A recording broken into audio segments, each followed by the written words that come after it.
Hello friends, આજે હું તમારી સાથે એક રાજસ્થાની શાકની રેસીપી શેર કરવાની છું. દરેક ઘરમાં રોજના એક જ સવાલ હોય છે, આજે શું બનાવું? અને પાછું જ્યારે ઘરમાં કોઈ શાક અવેલેબલ ના હોય તે વખતે આપણે આ શાક ઘરે બનાવી શકીએ છીએ, કારણ કે તેના બધા જ ઇન્ગ્રીડિયન્ટ્સ ઘરમાંથી જ મળી રહે છે. તો ચાલો આજે આપણે દહીં પાપડનું શાક બનાવીએ. અમે 2 થી 3 પાપડ લીધા છે. અત્યારે મેં સિંગલ મરીના પાપડ લીધા છે, તો તે પાપડને આપણે શેકી લઈએ. તમે સિંગલ મરીની જગ્યાએ તમે ડબલ મરી કે લસણના પાપડ પણ લઈ શકો છો. આ શાક બનાવવામાં એકદમ સરળ અને જલ્દીથી બની જાય છે અને સાથે સ્વાદિષ્ટ લાગે છે. તમે એકવાર આ શાક બનાવશો તો તમને જરૂર ફરીવાર બનાવવાની ઈચ્છા થશે જ. તો તમે જોઈ શકો છો આ પાપડ શેકાઈ ગયો છે. તો આ રીતે મેં 2 થી 3 પાપડ શેકી લીધા છે. તો હવે આ પાપડના ટુકડા કરી લઈએ. બધા પાપડના ટુકડા કરી લીધા છે. તો હવે દહીંનું મિશ્રણ બનાવી લઈએ. દહીંનું મિશ્રણ તૈયાર કરવા મેં 3/4 કપ વલોવેલું દહીં લીધું છે. તેમાં 1/4 ટીસ્પૂન હળદર, સ્વાદ મુજબ મીઠું, અને મીઠું જોઈને ઉમેરવું કારણ કે પાપડમાં પણ મીઠું હોય છે. 1 ટીસ્પૂન કાશ્મીરી લાલ મરચું પાવડર, 1 ટીસ્પૂન ધાણા જીરું પાવડર, 1/2 ટીસ્પૂન ગરમ મસાલો ઉમેરી અને બધું મિક્સ કરી લઈએ. આ દહીં વધારે ખાટું ના હોય અને મોળું ના હોય એવું લેવાનું. દહીંમાં બધા મસાલા મિક્સ થઈ ગયા છે. તો આ મસાલાવાળા દહીંમાં 2 ટીસ્પૂન કાજુનો પાવડર મિક્સ કરીએ, જેથી ગ્રેવીમાં રિચનેસ આવશે, જેનાથી શાક વધારે ટેસ્ટી લાગશે. જો તમારે કાજુનો પાવડર ના નાખવો હોય તો તમે સ્કીપ કરી શકો છો. તો હવે શાક બનાવવા એક પેનને ગેસ ઉપર મૂકી તેમાં 2 થી 2.5 ટીસ્પૂન ઘી ઉમેરીએ અને ઘીની જગ્યાએ તમે તેલ પણ લઈ શકો છો.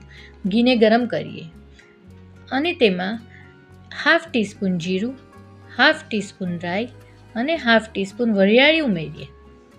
રાઈ તતળે એટલે તેમાં 1/4 ટીસ્પૂન હિંગ અને 2 આખા લાલ મરચાં ઉમેરીએ અને સાથે એક તમાલપત્ર ઉમેરીએ.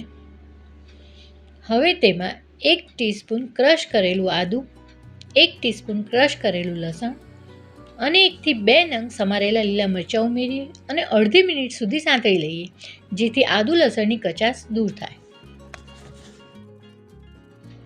હવે તેમાં એક ઝીણી સમારેલી ડુંગળી ઉમેરીએ અને 1 થી 2 મિનિટ સુધી સાંતળી લઈએ. ડુંગળી લાઇટ પિંક કલરની થાય ત્યાં સુધી તેને સાંતળી લઈએ. તમે જોઈ શકો છો ડુંગળી સંતળાઈ ગઈ છે. તો હવે તેમાં જે મસાલાવાળું દહીં બનાવીને રાખ્યું છે તે ઉમેરીએ અને તેને સતત હલાવતા રહીએ. 3 થી 4 મિનિટ સુધી સતત હલાવવાનું છે. અને જો તમે ડુંગળી લસણ ના ખાતા હોય તો તમે તેને સ્કીપ કરી શકો છો. હવે જે કપમાં દહીં લીધું હતું તે જ કપમાં 1/2 કપ પાણી લઈએ અને તેમાં ઉમેરી દઈએ, જેથી બધો મસાલો આવી જાય અને વેસ્ટ પણ ના જાય. હવે આ બધું એક સરખી રીતે મિક્સ કરી લઈએ અને આ ગ્રેવીને 5 થી 7 મિનિટ સુધી ઢાંકણ ઢાંકીને મીડિયમ ફ્લેમ ઉપર ઉકળવા દઈએ. 5 થી 7 મિનિટ થઈ ગઈ છે તો ઢાંકણ ઉઠાવીને જોઈ લઈએ એ ગ્રેવી સરસ ઉકળી ગઈ છે. તો હવે ગેસ બંધ કરી તેમાં જે શેકીને ટુકડા કરેલા પાપડ રાખેલા છે તે ઉમેરી દઈએ. પાપડને ગ્રેવીમાં મિક્સ કરી દઈએ. આ શાક બનીને તૈયાર છે. તો દહીં પાપડનું ગરમા ગરમ શાક સર્વ કરી દઈએ. આ દહીં પાપડના શાકને મેં કોથમીરથી ગાર્નિશ કરીને સર્વ કર્યું છે. તમે આ શાક રોટલી, રોટલા કે પરાઠા સાથે ખાઈ શકો છો. તો તમને મારી આ રેસીપી કેવી લાગી તે કોમેન્ટ કરીને જરૂરથી કહેજો.